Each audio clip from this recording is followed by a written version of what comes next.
بسم اللہ الرحمن الرحیم۔ عزیزان محترم، آج کی گفتگو بڑوں کا ادب کرنا، تعظیم کرنا اسلام کا عظیم شعار اور تعلیمات نبوی صلی اللہ علیہ وسلم کے عین مطابق ہے۔ اسلام کا یہی ترہ امتیاز ہے کہ اسلام بڑوں کے ادب اور چھوٹوں کے ساتھ پیار اور شفقت کا حکم دیتا ہے۔ جب عبادت کے طور پر کوئی عمل کیا جائے تو وہ اللہ تبارک و تعالیٰ کے لیے خاص ہوتا ہے، چاہے وہ قیام کی صورت میں ہو یا قعود کی صورت میں ہو۔ جب کسی بڑے کا ادب اور تعظیم کی جائے تو وہ تعظیمی عمل کہلاتا ہے۔ اس میں نہ عبادت کا تصور کیا جاتا ہے اور نہ ادب کرنے والا کسی بڑے کی عبادت کا تصور اور عقیدہ رکھتا ہے۔ آئیے بڑوں کا ادب کرنا، ان کی آمد پر قیام تعظیمی کرنا، یہ رسول اللہ صلی اللہ علیہ وسلم اور صحابہ کرام کی سنت ہے۔ اللہ تبارک و تعالیٰ نے فرمایا لَقَدْ كَانَ لَكُمْ فِي رَسُولِ اللَّهِ أُسْوَةٌ حَسَنَةٌ، میرے محبوب کی زندگی میں تمہارے لیے بہترین نمونہ ہے۔ آئیے حضور علیہ السلام کا عمل کیا ہے؟ جامع ترمذی اور سنن ابی داؤد شریف کی حدیث پاک ہے۔ حضرت اماں جی عائشہ صدیقہ روایت کرتی ہیں کہ سیدہ فاطمہ الزہرا رضی اللہ تعالی عنہا شادی کے بعد جب حضور علیہ السلام ان کے گھر میں تشریف لے کر جاتے تو سیدہ فاطمہ کیا کرتی؟ آئیے قانا اذا دخل علیہا قامت الیہ، جب حضور علیہ السلام ان کے گھر میں قدم رنجہ فرماتے قامت الیہ، سیدہ فاطمہ الزہرا حضور کا کھڑے ہو کر استقبال کیا کرتی، سرکار کے لیے قیام کیا کرتی۔ اسی طرح وَإِذَا دَخَلَتْ عَلَيْهِ قَامَ إِلَيْهَا، جب سیدہ فاطمہ الزہرا حضور کے پاس ملنے کے لیے حاضر ہوا کرتی تو سرکار ان کا کھڑے ہو کر استقبال کرتے، ان کے ہاتھوں کو بوسہ دے کر اپنی مجلس پر مسند پر بٹھاتے۔ اس حدیث مبارکہ میں سیدہ کا حضور کے لیے قیام کرنا اور حضور کا سیدہ فاطمہ الزہرا کے لیے قیام کرنا امت کے لیے تعلیم ہے کہ یہ وہ عمل ہے جو رسول اللہ صلی اللہ علیہ وسلم کی سنت ہے۔ اس کو عبادت کے ساتھ تعبیر کرنا،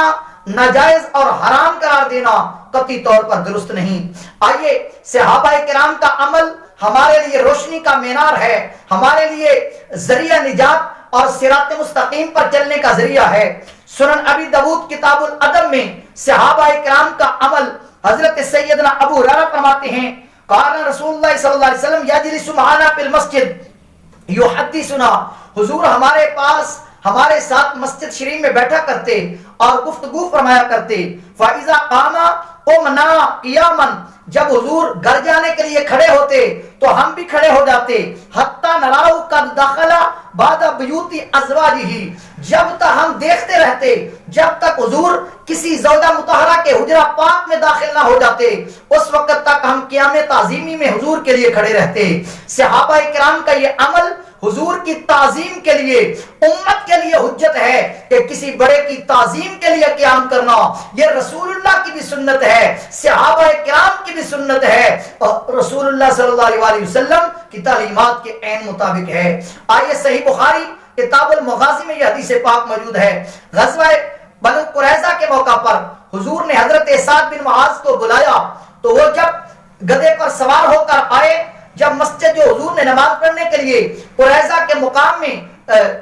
مقرر فرمائی تھی، وہاں فلما دنا من المسجد، جب حضرت سعد بن معاذ مسجد کے قریب پہنچے، وہ اپنے قبیلے کے سردار تھے تو سرکار نے فرمایا قوموا للانصار، انصار سے فرمایا قوموا الی سیدکم، فرمایا اپنے سردار کے لیے تعظیم کے لیے کھڑے ہو جاؤ۔ یہ حضور علیہ السلام کا حکم کہ بڑے کی تعظیم کرنا، اپنے سے بڑا جب آئے، اسی طرح ہم جب ہمارے بزرگ جو علماء میں، تقوی میں، علم میں ہم سے بڑے ہوتے ہیں، روحانیت میں بڑے ہوتے ہیں، یا کوئی عالم دین صحیح العقیدہ آتا ہے، اس کا کھڑے ہو کر تعظیماً استقبال کیا جاتا ہے۔ استاد کا شاگرد تعظیم کے ساتھ اس کا احترام کرتے ہیں،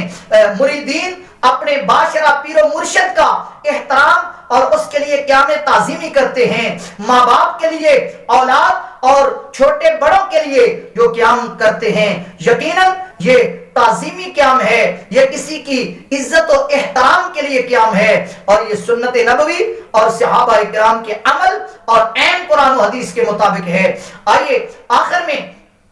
مخالفین جو اس بات پر اعتراض کرتے ہیں کہ کسی کے لیے تعظیمی قیام نہیں کرنا چاہیے، احمد علی لاہوری دیوبند کے بہت بڑے عالم دین ہیں، اس نے جب ایک ٹرین میں سفر کرتے ہوئے خیر محمد جلندری اور احمد علی لاہوری اکٹھے سفر کر رہے تھے، 20 بڑے مسلمان اور خیر السمانے 2 کتابیں، دونوں مکتبہ دیوبند فکر کی کتابیں ہیں، ان میں مذکور ہے احمد علی لاہوری بیٹھا ہوا تھا، جب خیر محمد جلندری وہ لیٹرین میں قضائے حاجت کے لیے جانے لگے تو یہ اٹھ کر کھڑے ہو جاتے ہیں، جب وہ اس میں باتھ روم میں چلے گئے تو جیسے ہی وہ واپس لوٹے دروازہ کھولا تو یہ دوبارہ اس کے قیام کے لیے کھڑے ہو جاتے ہیں، تو کہتے ہیں یہ ایک دوسرے کا باہمی محبت و پیار اور احترام کی دلیل ہے۔ تم اپنے کے لیے قیام کرو تو وہ جائز، جب ہم اپنے علماء حقانی اور پیر و مرشد اور بزرگان دین کے لیے قیام کریں تو پھر ناجائز کیوں ہوگا؟ یہ قیام تعظیمی شرعاً جائز، سنت نبوی اور صحابہ کرام کے عمل کے عین مطابق ہے۔ اللہ ہمیں عقیدہ اہل سنت اور معمولات اہل سنت پہ ثابت قدمی اور اسی پر ہمیشہ چلنے کی توفیق عطا فرمائے۔